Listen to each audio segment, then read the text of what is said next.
So today we have a special guest, Steve Mann, who is writing a book called Stories That Shape Us. It will be available in June. Steve, tell us about the book. Okay. The book got its origination from a couple of experiences I had with my own kids and grandkids. One time we were packing to move to Africa, and my youngest, who were about 10, were helping go through some files. They came across some pictures of me with President Reagan and President Ford, and they said, "Dad, what's this? Is this Photoshopped?" And that was before Photoshop. Yeah. And I realized that they knew nothing about the life I had had with the White House or much of the rest of my life. Oh, wow. I started thinking, that's probably true with most people.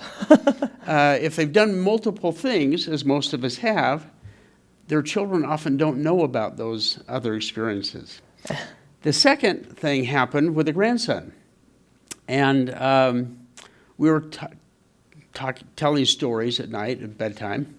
And they always liked me to tell stories about myself when I was young or about their parents or something like that than read storybooks.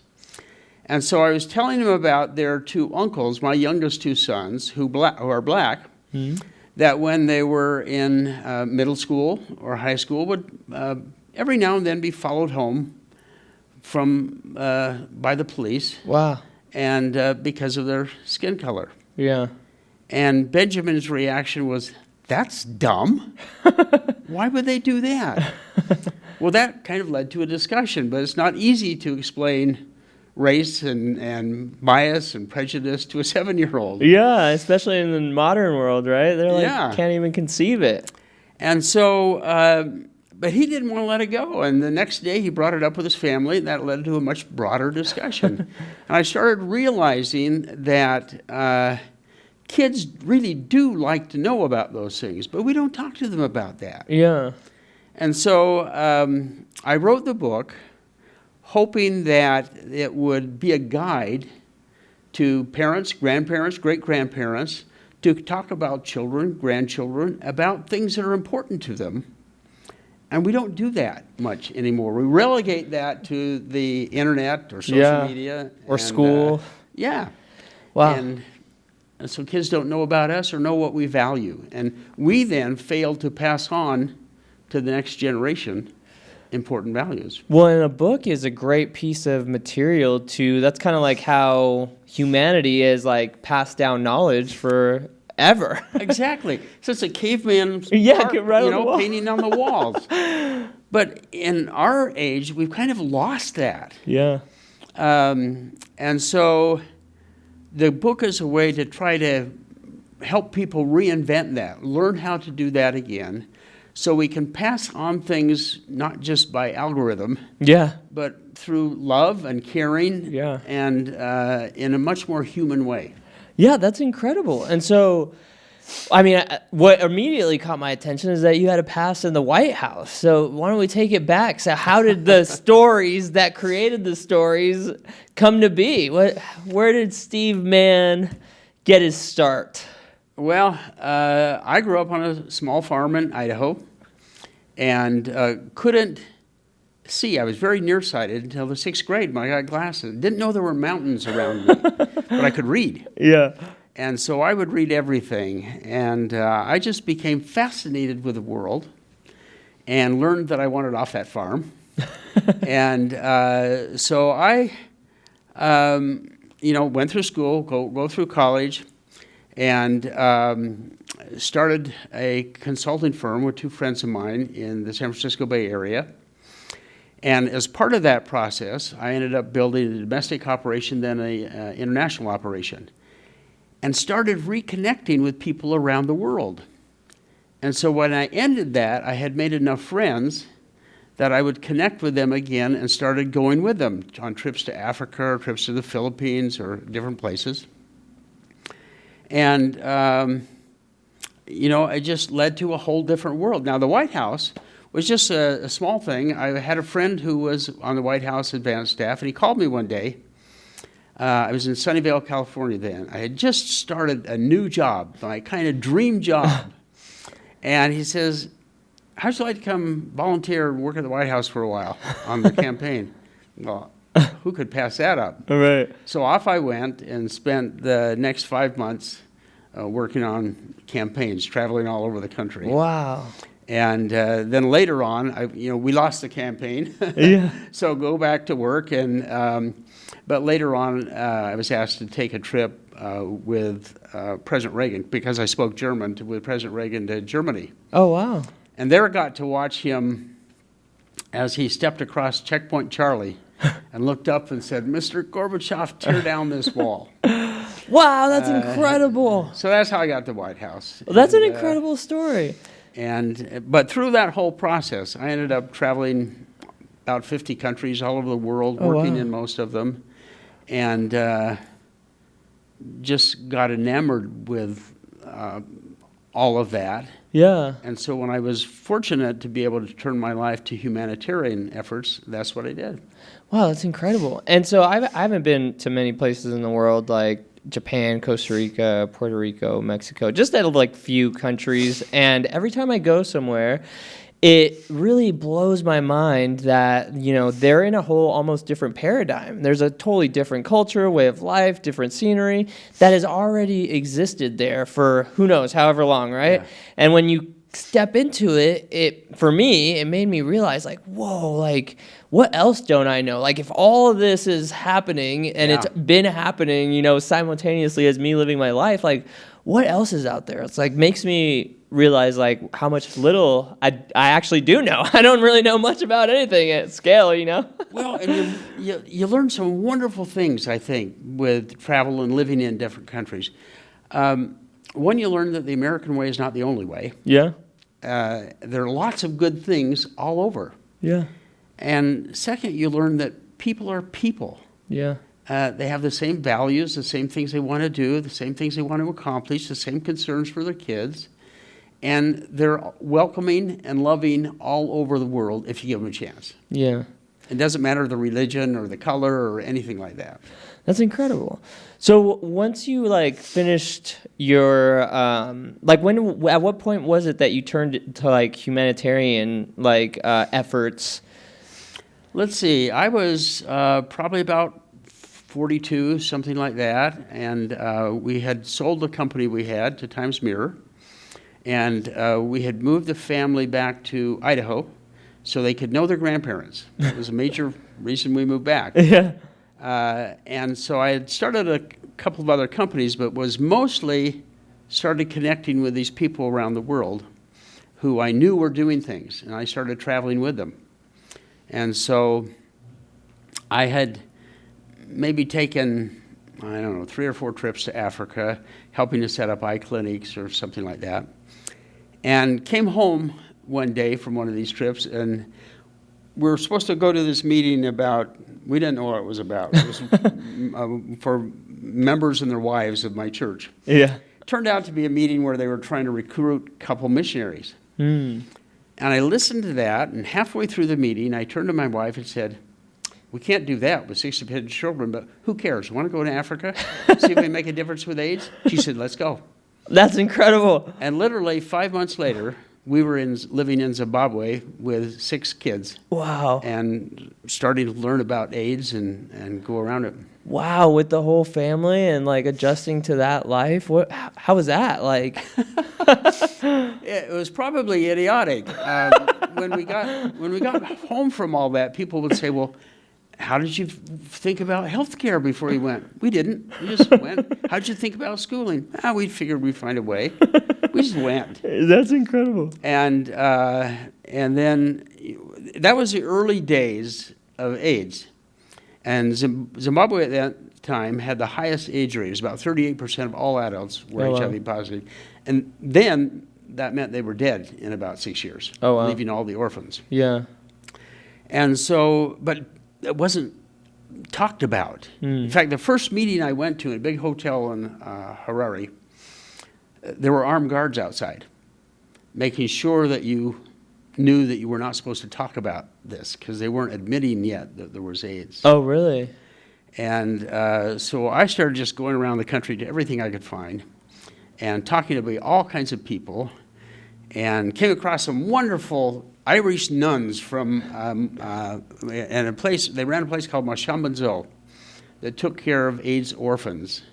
Wow. About 6,000 of them in the Oh, my Harare goodness. area. And they had some old programs. USAID had some old programs. Nobody was using any of it. So I had written a lot of training programs, so I wrote it, put it together, started talking about government officials, and pretty soon we were training it in high schools and businesses all around Zimbabwe. That's incredible. And so then after you got back from that was like just a stage in life. And then what'd you do after that? Yeah, I call it one reincarnation. It seems like life has been a series of, moved back to Idaho, and I commuted for a while, almost every month, going back and forth. To Zimbabwe? Zimbabwe. It's a long commute. Yeah, it seems far. And that was kind of settling down, becoming independent. And then I got a call to be mission president for the LDS Church in Durban, South Africa. So only 4 kids this time. So we head off Some of them grew up. back to Africa. And there was doing humanitarian work of a different nature. And a wonderful experience doing that. Came back from that, and a friend said, look, I'm starting to teach entrepreneurship in the Philippines. Would you run the Philippines for me? Wow. So that was about once a quarter going to the Philippines. Oh, my goodness. They had a school program, but that's a very expensive way to teach. And Yeah. so I packaged that, and we started setting up chapters and teaching that all over the Philippines. That's incredible. You've changed the world. I hope I have made a little bit of difference in some people's lives. I think that you've made a huge impact.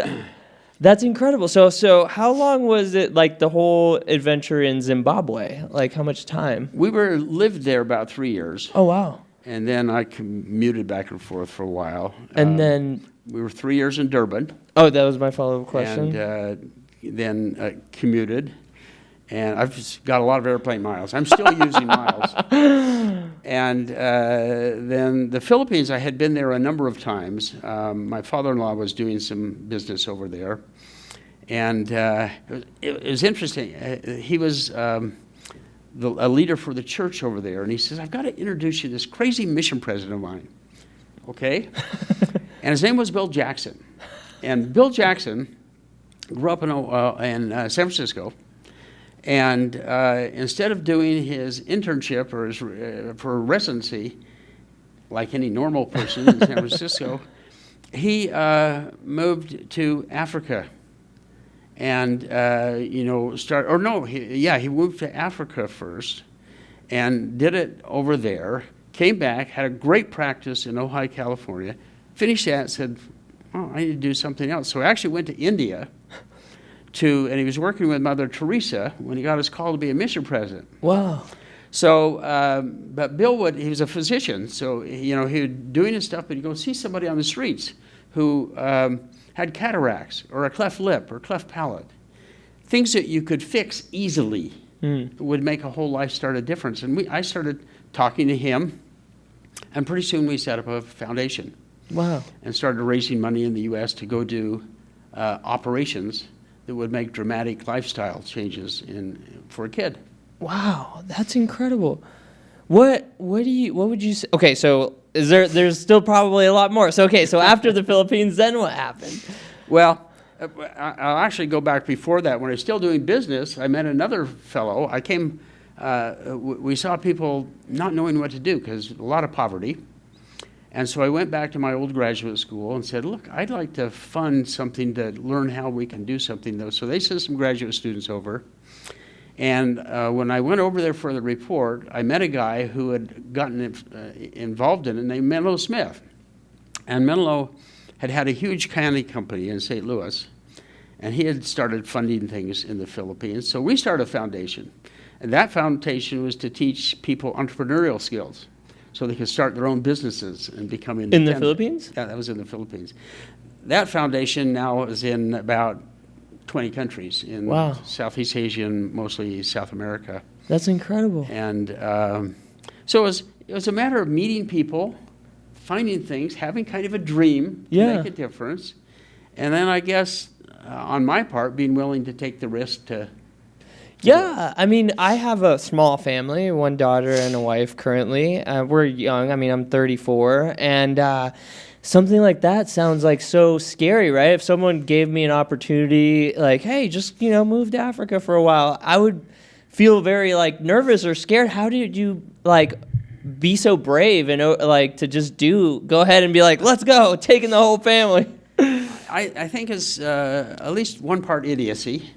And you got to have the right wife. Yeah. I mean, how many people would say, want to go to Africa? Oh, sure, let's go. Yeah, but I don't know if my wife would go for that. But I think part of it also is having a dream. In fact, one of the chapters or traits that I bring up in the book is for people to dream dreams. And I think we discount that a lot. But I think, like most kids, I had lots of dreams growing up. But I didn't discount them.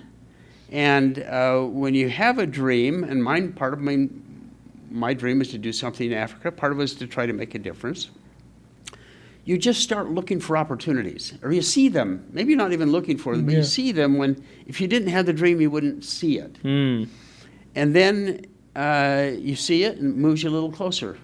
The next thing moves you a little closer. But you have to take the risk and follow it. And it ended up there. And the risk, that's what I'm saying. You're just like, part of it was just, hey, I don't know, let's go. Well, part of that is growing up on a farm. Yeah. A farm is a big risk. Yeah. One of the stories I tell in the book was when I was a kid, my dad was raising this great crop of onion seed. First time he'd ever done it. And onion seed goes on big, tall stalks.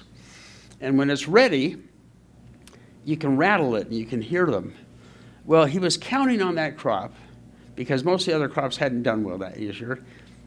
Day before we were to harvest, wind came up, blew it all over. Oh, no. Total loss. No. And my dad came in the house, he said, let's pack up and go. We're going up to McCall, which is a resort about 2 hours away. And we went up there for 3 days, I think because he couldn't stand to look at that field. And I learned a great lesson from that, though. You just, life is a gamble. And you take advantage of the things that you can. And rather than mourning about it, he said, let's go to McCall. Let's celebrate. So I think I picked up a little bit of that. Let's say, okay, let's do it. Let's go. Well, and that's like, when adversity comes at you. And you mentioned LDS. My family's Jewish. But, I think it's all the same, when God puts something in front of you in a certain way. In the Jewish culture, it's called emunah. Like when something you think is bad that happens to you, it's really for your best interest. Where it leads you down another path that is ultimately usually better for you. Or it happened for a specific reason that in the moment we can't tend to see it because we're really limited human little creatures. But I think in the grand scheme of things, maybe when you look back, you could say, "Whoa, yeah, God really put me in the right path." Like we lost this election. Then when I was talking about working for the White House, if we had won, I would have gone to Washington permanently, or not permanently. Nothing's permanent. But, and a career would have gone that way. As it was, I went back to work, started a company of my own, met my wife, and life went a different way. Wow. Wasn't necessarily better or worse, but it was different. Yeah. And I think there are a lot of paths we can end up on. Yeah. That just lead a different direction. I got to go back, though. You said, how do you go about making change that fast? Years later, I overheard my kids talking about boom revelations. I said, what is that? They said, Dad, that's you. I said, what do you mean? He says, boom, we're off to Africa. Boom, we adopt 2 new big kids. Boom, we go this place. Boom, we go that. And he said some of the boom revelations were little, hey, middle of the night, let's go get ice cream. Yeah. And some of them were big. Yeah. Change where you live. But so I guess there's been a part of me that was just, hey, let's go do it. That's incredible. So then the Philippines, what happened after that? Well, the Philippines went over time. I first started going there on business, where I met these people and started doing things. And then after Africa, started going about once a quarter, going to the Philippines, spending a week or two, hiring people, training people, developing programs, and coaching with that. And that kind of got up going pretty well. Then I did spend some time with my church, actually here in Las Vegas. Oh, wow. And I had helped create a program to help people become self-reliant.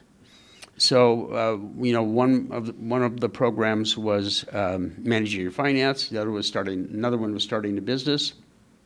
They've now added one that's emotional resilience.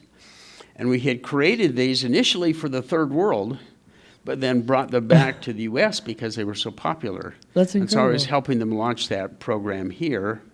And actually got a chance to work on the reservation for a while. So I would go up to Tuba City on the Navajo reservation and pilot some of these programs up there. That's incredible. So do you live in Vegas currently, or are you? Not now. I live in St. George. Oh, St. George. Okay, that's not too far from here. Not too far. Yeah, I used to have some clients out there, so we used to have to go there pretty often. But similar weather.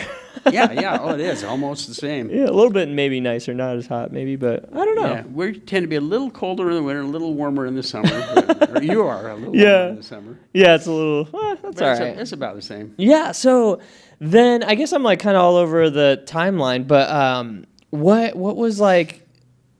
Or I have one question that keeps like coming to mind. It's like, after all of this that you've done, humanitarian, philanthropy, what would you say is your biggest like life lesson? Like, I know it's hard to maybe capsulate everything, but I'm trying to glean some I don't know, insight from such a decorated life. Decorated life. I think maybe a couple things. One is that you can make a difference. And everybody can, if you want to. And most people, I think, want to. But do it. I think another is that people really are the same all over, regardless of religion or country or color. And they are not the enemy. We need to work with them. They're brothers and sisters, no matter where they come from. Yeah. And so those have probably been some of the biggest ones. I had a interesting experience in Singapore once. I was finding a new partner there. And so we met for dinner. And I come in, and he's reading the New York Times. He's got tears in his eyes. He said, what's wrong? And he says, look at the headlines in here. What are you doing back there in the U.S.? Yeah. He says, you've got, crime, you've got drugs, you've got everything going on. And we talked about a while, and he says, well, what's going to happen? I said, I'm kind of an optimist. And America certainly has its problems, but we always have, because we're always at the forefront of everything new. Whether that's a sexual revolution or its finances or its business or its media. And when you're at the forefront of things, you make mistakes. Yeah. And it takes you a while to learn how to manage it and get out of it. I said, but I really believe that we'll find our way through this and be better off because of it, and you won't need to worry about those newspaper lines. And walked away from that thinking, I hope I'm right. But, I learned there that America does some wonderful things and really has been an inspiration. We also do some really dumb things, and it's not the only way. Yeah. And that made me have a thought. I'm like studying this book right now. It's called The Master Key System. Have you heard of it? I haven't read it. I've heard of Charles Hannell. And there's a part in there he talks about we are all part of the same organism, like a cell in the body. And so when one comes to understand that, like, it doesn't matter if the person is from wherever, whatever difference is, and when you understand that we're all the same organism and one cell benefits the other cell no matter what. So like when you do things that help the cell, you help the whole organism as a whole. Or when you do something that hurts another cell, it hurts the whole organism as a whole. And so when you have that kind of perspective, and basically exactly what you're saying, that we're all the same, we're all brothers and sisters, you try to do good by everyone. And I mean, I know you to me, it seems like you've made a huge impact in the world, a lot bigger of impact than I have to date, you know. Well, you don't know that. Well, you don't know what impact one of your podcasts might have on somebody, maybe even a generation from now. That's true. And that's one of the things I try to get across in the book, to get people to talk. Yeah. Got time for a quick story? That's all we're here for, is for stories. A friend of mine, he's about 80, and he's run all kinds of ultra marathons. But he was telling us a story in a meeting one day, and he grew up here in Las Vegas in the 50s. And Las Vegas in the 50s was probably the most segregated city in the country. Oh, wow. Whereas now it's one of the most integrated cities in the country. But he, when he turned 16, his dad says, okay, you got a job. So with your uncle, it's over here on the west side, which is all black. Everybody in the business was black. And what they were doing was ironing and washing sheets from the hotels. And he said there was this guy who headed it up. And he said, but I just really didn't like him. He was only about 28. But he would just sit on a stool. And, you know, when you got done with things, say, bring him here. Will you add those up? Will you write the report and put it together? And that's what he did. He said, I really didn't. I thought he was just this lazy guy. And then he was about to leave to go away to school. And the guy said, look, could you take me home? Drive me home after work? And I didn't really want to. I said, okay. And, well, could you drive me home the rest of the week? Oh, okay. And that was, well, could you pick me up in the mornings? Okay. And then it was, well, could you stop here and let me go in and get a check cashed? Okay. And then it was, could you honk before you pick me up in the morning so I can sleep as long as I can? And I'm thinking, this guy is really lazy. Finally, after years working there and this experience, he started talking to him. And came to find out that when he was 16, he got a girl pregnant, had to drop out of school, never really learned to read or write very well, but had been promoted time after time because he got things done. And the reason he wanted him to honk is because he had 2 full-time jobs to support his kids, and he realized that he only had gotten home about 2 hours before he had to get up and come to this new job that I was picking up for. Oh, wow. He said it changed my whole perspective on him and on life. And I said to this guy, I said, have you written this story down? This is a great story. He said, no. I said, well, you really ought to. He said, yeah, why? Who would read it? I said, well, think of your great-grandchildren who maybe don't even know you, but they read this story and they learn about service and about people that can make a difference. That could change their lives. He goes, you're right. It could. I'm going to write this down. That's and incredible. That's kind of the objective of the book. Of your new book coming out. That's incredible. I will be sure to order it and read it. I am an avid reader. I think that's something amongst our generation. I don't meet too many people, my age at least, that read. As we don't have a TV in our house, but we have a library that we've been building. And great. You know, I have a 3-year-old, and she's eager to read. She just pretends. She is so smart. She like memorizes the words of the story, and then she'll pretend to read it, but she's just memorizing the story. Are your grandparents or great-parents around? My grandma is 92, and she's on my mom's side, and she's the only grandparent left for me. Okay.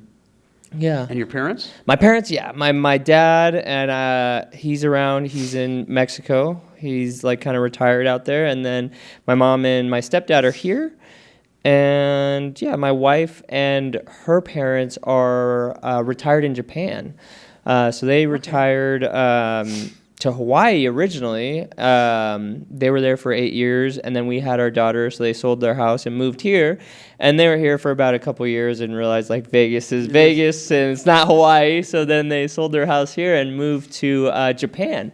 So now they're retired in Japan, and they have an incredible house on the beach, and they're just loving their life. So Well, and think of all the stories they have. I know. Get them to tell your kids that. That's incredible. And, they're so far away, may have to do it with Zoom. That's Yeah. okay.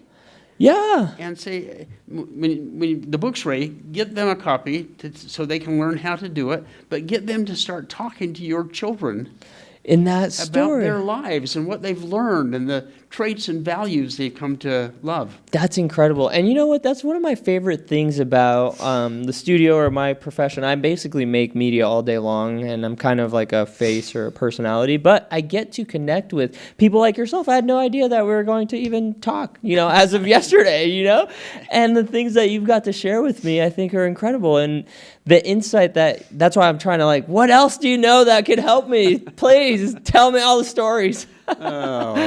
Well, you come from a really interesting family with incredible things that they're doing and backgrounds, and save that. Yeah. What's a story maybe that you recently have told your grandkids? They like stories when I was young. So, and actually in the book there's about 70 little short stories. Oh, cool. Just little short ones. There's 11, or let's see, yeah, there's 7 traits, 4 principles, and 3 beliefs. And each of those is illustrated with, 4 or 5 stories. Oh, wow. So right now we're kind of going through, and I'll pick a trait. Okay. And I'll read through some of the stories. Or I won't read through them, I'll tell them. Yeah, you know the stories. And then I asked them about them. And I said, do you have any stories? And even a 3-year-old starts having stories. Yeah, they do. And so they like to hear stories about my life, things that happen. Yeah. And and in fact, they don't know because they weren't there when we were in Africa. So they love hearing stories of Africa. So one of the stories I told them just recently is I had taken my parents, this was a number of years ago, on a safari to Tanzania, because I'd been going to Africa, but they'd never been there. And so we were in this dusty old kind of van with the windows open. They had to travel a long way down through Tanzania, over across, and up to try to catch the migration. And my mom, who's always just had to have her hair perfect, we get in the hotel late at night, and she's trying to wash the mud out of her hair. The power's out, so they light some candles to cook us something to eat. And she's a little grumpy about the whole thing. I don't know, she was 75 at the time, so my age at the time. And but the hotel rooms were built in kopi. Kopi are big rock formations, and so each room was at a different level on the rocks. So she goes to bed and wakes up the next morning and opens the drapes, and there's a giraffe staring her in the face, about 6 feet away. And from then on, it was the best trip she had ever taken. And so they love that. So what's a kopi? How did you do that? Where did you go with Grandma? Yeah. And so that was probably the most recent story we were talking about. So you talked about the book is built on 3 beliefs and then 7 traits? Yeah, there's 7 traits, 4 principles, and 3 beliefs that I talk about in the book. And that was not some great study on how to come up with these. It was me kind of thinking, what are the things that have kind of brought me joy in life? What's been important to my life? And so that's where they came from. Can you share what those are? I can't remember all of them offhand, but like in traits, one is look on the bright side. May as well. Yeah. Take action. Make a difference. So there were things like that. There were principles about freedom. And that came from part of my travels. What does freedom mean? And so I'll tell some stories and get them involved in a discussion about freedom or equality. And so, I didn't hit things that you might think of like honesty, because everybody does that. There are tons of things like that. I tried to hit what are the things that have been important to me. Dream dreams. Follow them. Take risk. And look at all people equally. And so those are the kinds of things. In beliefs, it's, what are your beliefs about God? I don't try to push my own religion or anybody else, but I say, what are your beliefs about God? Have you even thought about them? Do you know what they are? Yeah. And are those things you would want to share with your grandchildren? What are your beliefs about citizenship, whether it's of the nation or the world? What does that mean to you? So those are just some of the things that are in the book. Yeah, and each one of you, draw some stories from my life, trying to help people think through their own beliefs and values and traits, and then share their stories with their grandchildren. And theirs may be different than mine, which is great. Yeah, that's incredible. So how long did it take you to write the book? A lifetime, I guess. When you Yeah, I guess like all the all the stories. Yeah. Really not long. Once I figured out what I wanted to do, I spent about 6 months putting it together, and thinking of things, thinking of stories, thinking of what traits do I want to put in there. Yeah. Then the hardest part was, how do you explain this to somebody in an interesting way?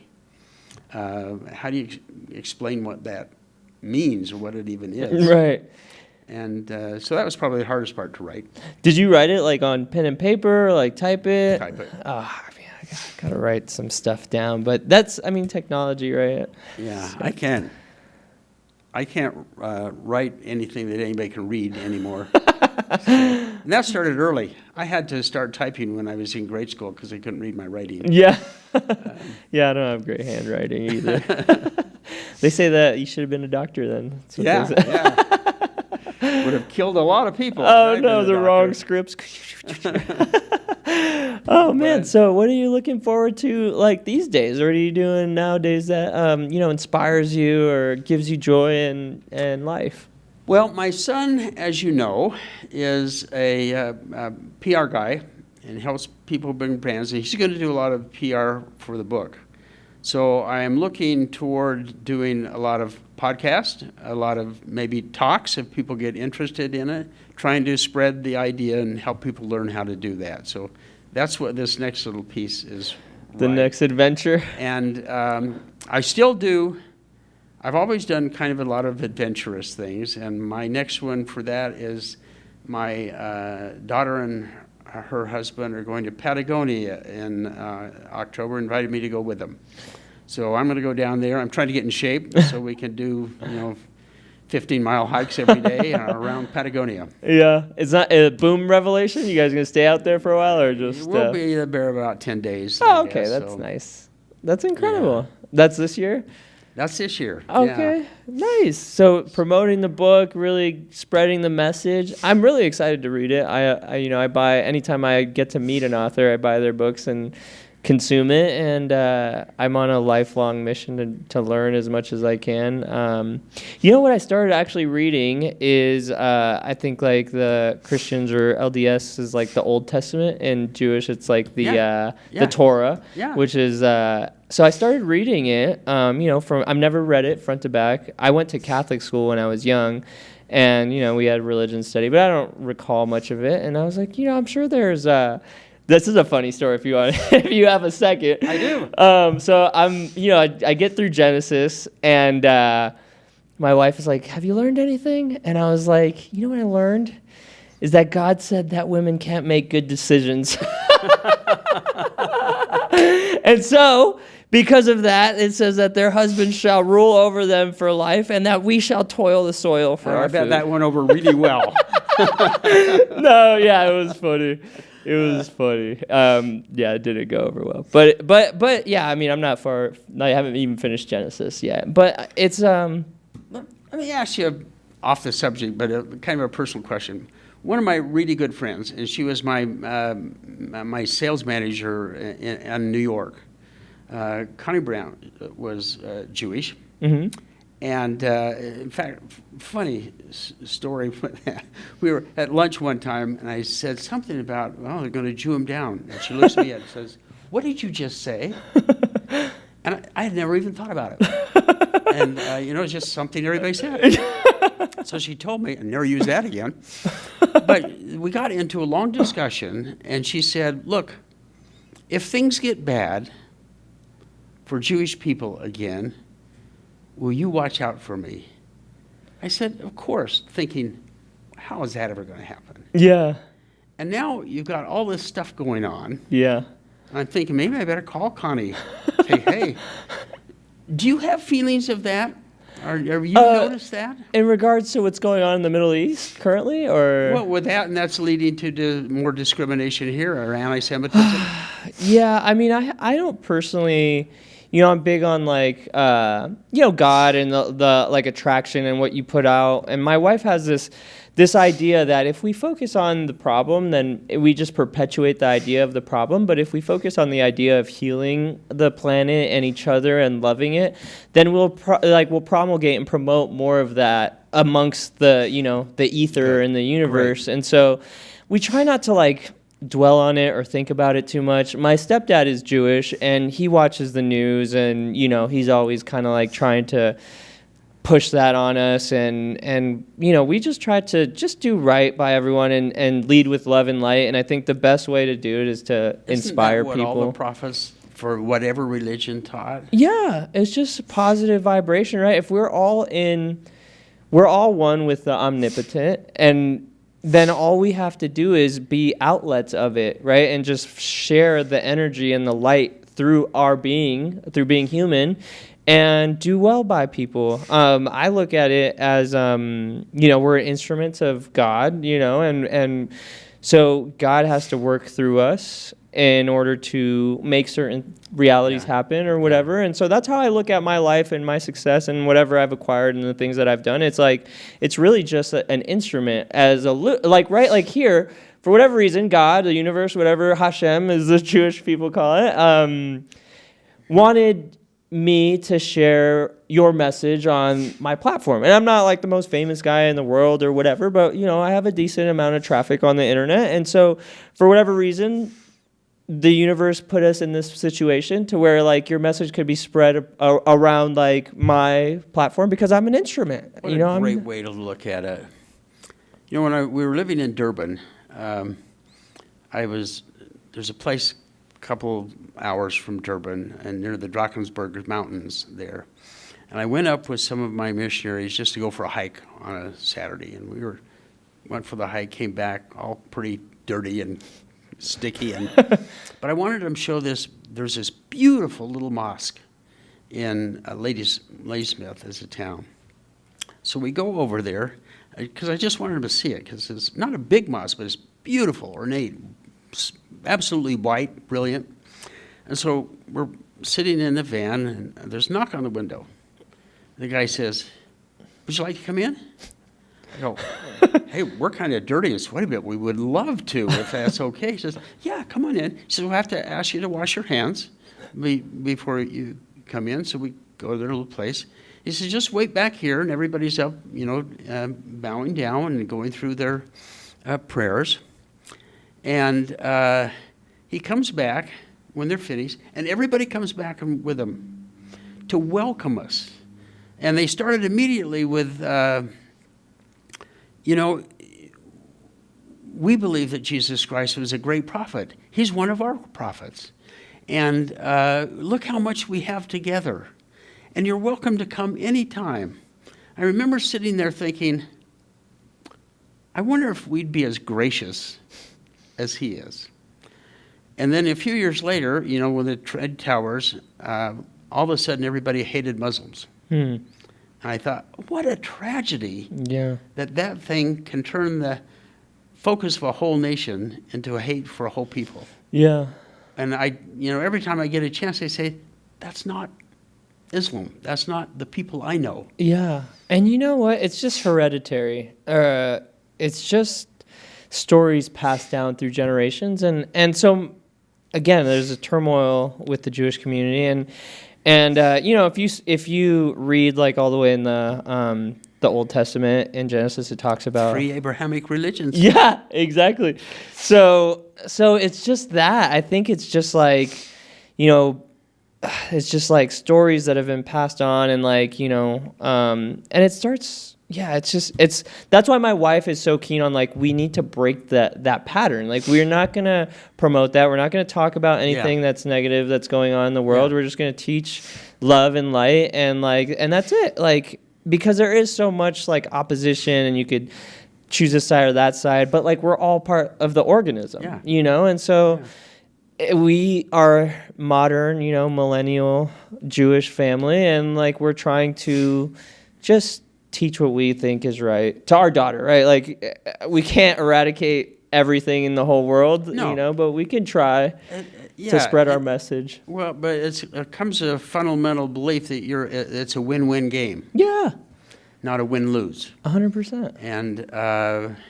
And we are all one world, whether we like it or not. Yeah. And we're interwoven.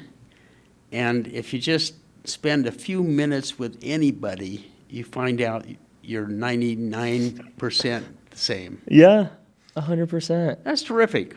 I mean, hey, I don't know what I don't know, and I don't know much, but I'm trying to learn as much as I can. Well, doing podcasting is a great way to do it. Yeah. Having people come in and learning about them and their beliefs and things they do. 100%. I want to get to the level of our organization where I could just do this all day. I still have to conduct business a lot. But my wife, and the only reason, this might sound like a selfish reason, but the only reason I started the podcast was because I use it as an acquisition method. So I'm able to, because I have like a following on social media and stuff, I could leverage that to reach up to people maybe that I want to do business with. Yeah. And I have them come on, and we own a media company, so they get into our ecosystem. We give them media, and then it turns into business. So that was the only reason initially I started it, but then it's evolved and taken its own shape, and I think that's kind of like the highest leverage thing I could do is learn from people and put out media that'll inspire people, but still have to do the operations. But, you have a dream of wanting to make a difference and do things,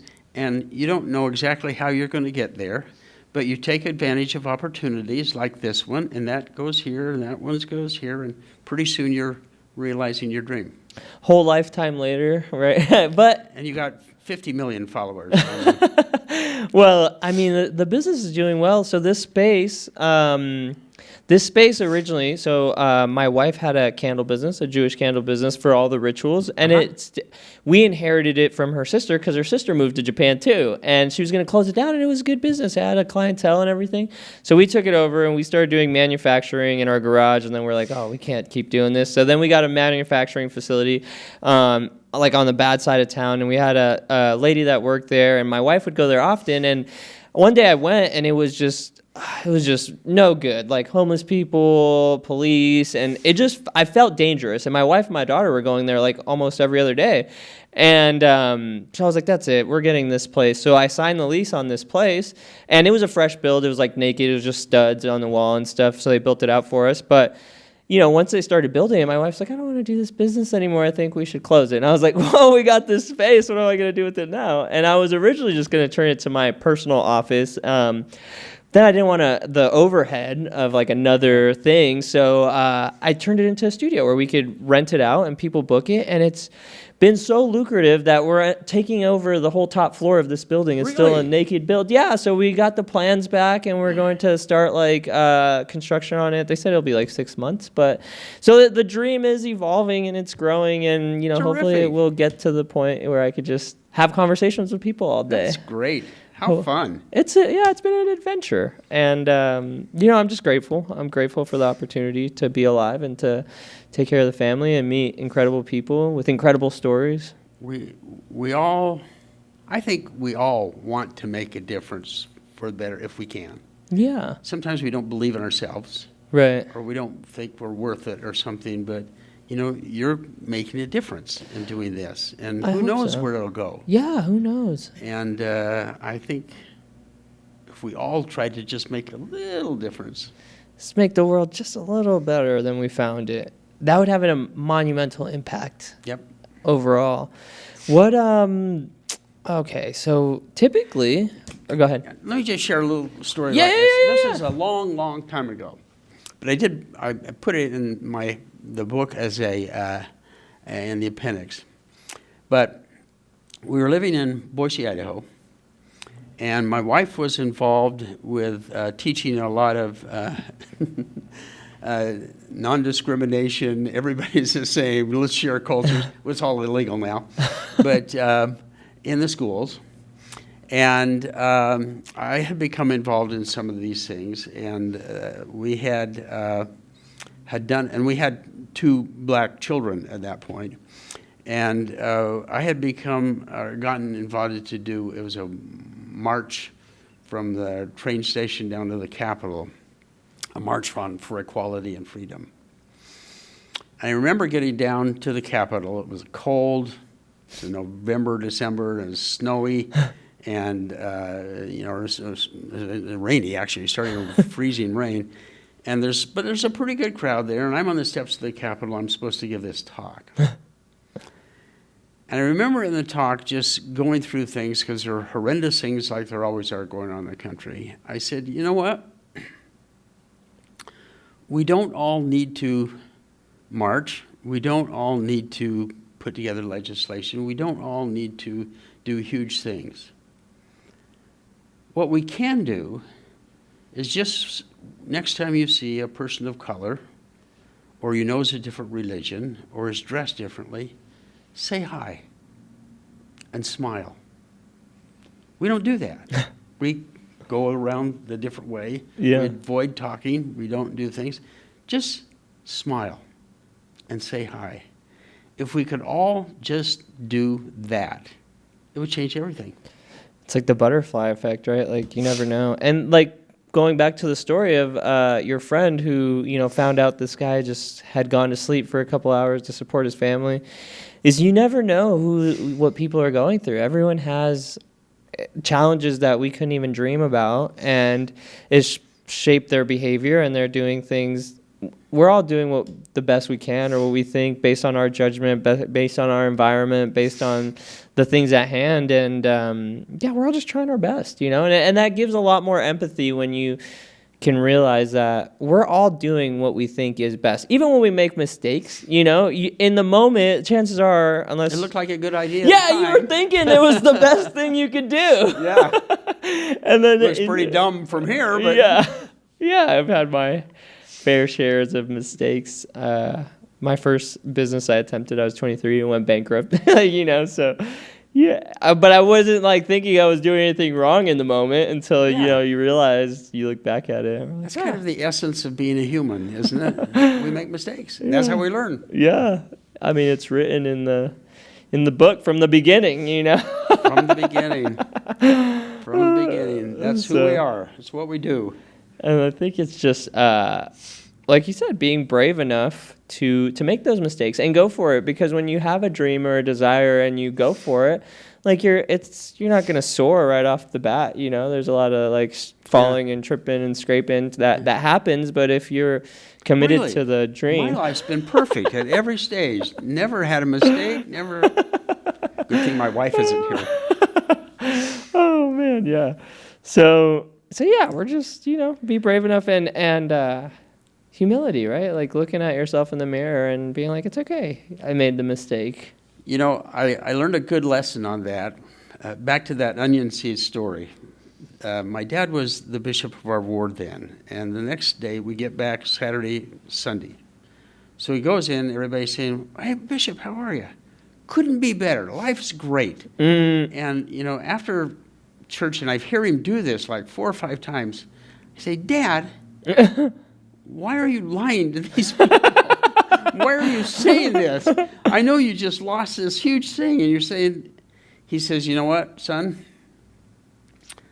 I've gotten to know these people, over the years, and I know their problems and the things they face, and I wouldn't trade one of mine for any of theirs. And but it's a matter of the outlook. You and your wife have an outlook on life that says we can make a difference. Yeah. And let's not worry about all this stuff. Let's do what we can. Yeah. And that shapes you, and it shapes your daughter. Yeah. How? So you have 6 children. I want more children, but my wife is not. It's been very hard on her as a mother. Well, we cheated. We adopted the last 2. But still, 4 children is still, and 6 still, like, that's still a household of 6 children. Yeah, it is. Would you say that, I mean, you're not going to say it wasn't fulfilling, but can you see, what can I tell my wife to get us there? I guess is what I'm looking for. No, it has been. One of my sons, who doesn't make a lot of money, now has 6 children, and the oldest is 13. The youngest 2 were kind of a surprise and were twins, identical twins who had all kinds of problems in utero and almost lost them. And I go to their house, and it's absolutely a zoo all the time. But I love the way they're raising the kids. I used to be worried about everything had to be in the right place and everything cleaned up, and we'd spend tens of thousands of dollars on landscaping. Their kids have more fun, and they're involved in everything. Breakfast is a disaster, but the 2-year-olds are cracking eggs and helping make the pancakes. And I think, what a great way to raise a family. They're involved in everything. Yeah. And is it hard? Yeah, it is for them. Yeah. But the value out of it is much better than whatever the costs are. Well, and my wife, she has this obsessive dream right now. Well, in Japan currently, the exchange rate is so favorable. You probably have double the buying power with $1, and it's beautiful out there. And her whole family's out there now. Yeah. And so that's a big change. When I used to go to Tokyo, it was outrageously expensive. Oh yeah, it's so cheap. It's wild. You're like, everything is better, higher quality, better service, better everything. And beautiful. Fraction of the cost. Literally like half the price. It's like 75% more buying power with your dollar. I did not know that. Yeah, it's incredible right now. And who knows how long it'll last, right? But she's on this thing like, let's just sell everything. Let's get out of here. We could live in Japan on a farm and it'll be great. And I was like, well, we're going to need more children. Like, who's going to work the farm? Like, what are we going to do? You think I'm going to do it all? Like, I don't even like farming. So that's her big vision right now, is she just wants to just be more connected to the earth, I think, and more connected to our source of nutrition. Everyone's so disconnected now, and so I think that's a big desire for her, and maybe that could be the selling point for more children, huh? Hey, you know what? I was 45, something like that, when we adopted our last 2. Well, most people are done with everything, and our youngest was already 7, and all our friends said, "You're nuts. You're crazy. And you're going to get 2 at once?" That's another whole story how that happened. But how old were they at that time, the children? We found out about when the day they were born. Oh, wow. And so we got them when they were about 3-4 weeks old. Both of them? Like they're twins? I don't know. Story. Yeah. No. When we first got married, and I was older than them. I was 31 when we got married, but we kind of talked about, wouldn't it be fun to have a rainbow family of some kind? And then we got busy and having kids and forgot about it. And when we moved up to Idaho, there's a person in our neighborhood who had 6 kids, all from different countries. And my wife comes home one day and she says, remember when we talked about this? Yeah. She said, well, I think I know how we could do it now. You still up for it? Why not? And boom. So we started talking to agencies, and they do age kinds of things. And for Asian adoptions, we're already too old. They look at the age of the parents and figure you're not going to live long enough to raise them. And And then she said, well, would you be open to kind of high-need special case family? She says, well, what do you mean by that? She says, well, right now there's a lot of black children who we have no place to put them. Oh. I said, we just assume. We don't care what color they are. Yeah. Kid's a kid. Yeah. And so we started going through the process, began to realize there aren't many black people in Idaho at all. I says, well, maybe we ought to just get 2 while we're at it. And so we talked to the agency, said, you can't do that. You got to do 1, go through the process all over again, wait a year, go through the process all over again, then start. And I said, well, that's never going to happen. So we appealed that decision to the agency. They said, no, can't do it. So whether this is a boom revelation or whether this is naivete or just arrogance, we went out and bought a double stroller and 2 cribs. And we get a little further through the process, and we get a note from a group in Atlanta, and the person helping us says, well, you won't hear anything from them because they don't consider Mormons Christians, and they're a Christian organization. I said to my wife, watch. Sure enough, we get all this stuff done. We get a call from first a place in Atlanta. Got a little boy here for you. Great, we'll take him. Next day, place in Washington, D.C., we got a little boy here for you. And we said, look, we'd love to. Here's the issue. Now we have all these agencies. Seemed like 1,000 phone calls. Everybody actually agreed. So I went to Atlanta to pick up, or my wife first went to Washington to pick up the first one. Oh, by the way, these boys were born about 6 hours apart. Wow. Same day. Same birthday? Same birthday. Wow. And so she goes and picks up the first boy. I go to Atlanta and pick up the second one, and came to a realization that there aren't many middle-aged white guys on airplanes with black infants.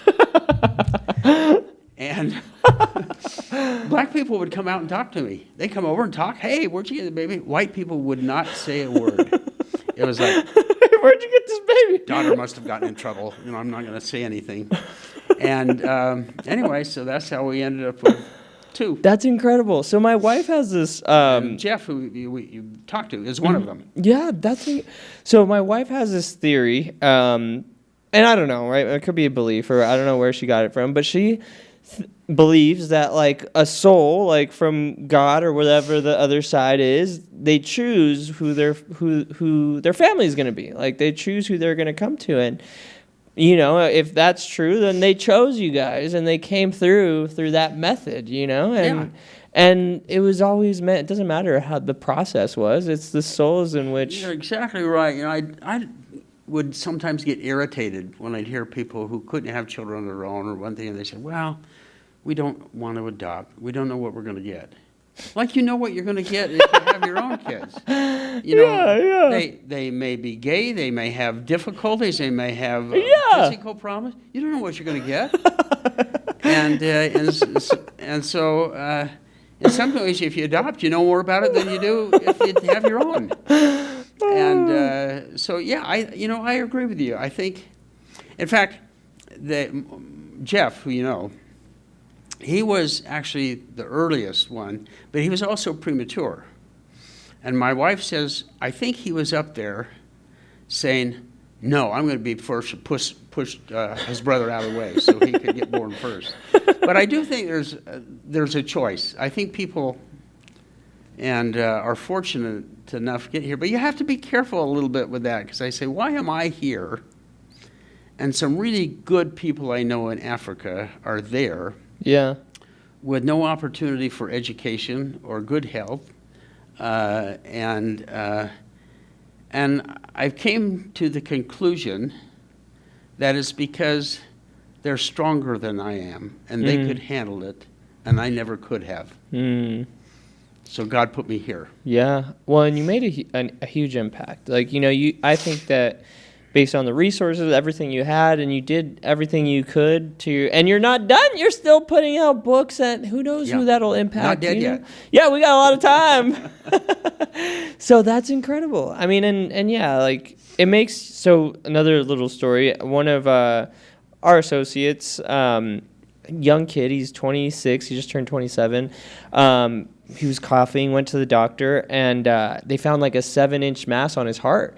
Turns out it's cancer, and this is recent, like this just happened. Yeah. And it just, it makes me realize like how fortunate, that I am, that I get to be with my family and they're healthy and they're happy and everything is okay, kind of like your dad says, like we wouldn't trade our problems for any of theirs. But also, I'm compelled, I haven't spoken with him yet, to reach out and just be like, it's for some reason God put you in this path for, like, it's part of the plan. Like it's for a greater purpose, and somehow this is happening for your best interest, and you're going to get through it, and there's going to be an incredible story, and it's going to, who knows what good is going to come from this. But it had to have been, by design. Like there's no, See, you didn't ask for anybody, I'm going to give advice anyway,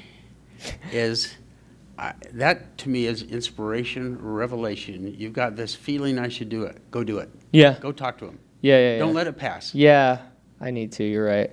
Yeah, I just, and I get in my own head about the insecurities. We like, all is it do. right? Like, should I do it? I don't know. He's probably going through something. But yeah, I'm going to give him a call. But it was great talking with you, Steve. I'm sure we've gone a little over an hour. Where can the people find pick you? up Morgan for lunch. She still had. Where can the people find you? Where can we Jeff get the is. book? Well, the book will be available in June and on Amazon, like every other book. And that's the best place for to find it. And I think Jeff is going to, because I don't do social media, Yeah. but he's going to set up an Instagram account, and he'll have that. He can get to you pretty quick, so you tell people where to find me. Incredible. Well, thank you so much, Steve, for spending some time with me and allowing me to hear your stories. Thank you. Of course. This has been fun. This is incredible. I had a great time.